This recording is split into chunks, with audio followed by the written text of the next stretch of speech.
ngayon, may bago akong printer. So, binili ko ni Jonathan. Pero installment lang yun, syempre.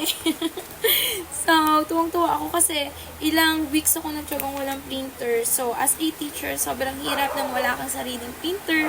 At this time, hindi na siya cartridge kasi nga sirain siya. At hindi na rin ako bumili ng 3-in-1. So, printer na lang talaga na single. Kasi para magtagal siya. So, ayan.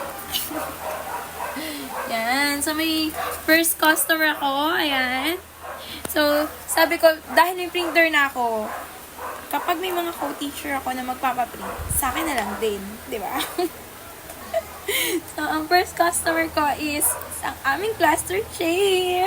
Ayan, ipiprint ko na yung DLP. Amen, charing. Yan. Sobrang happy ko kasi hindi na ako magpapaprint sa labas.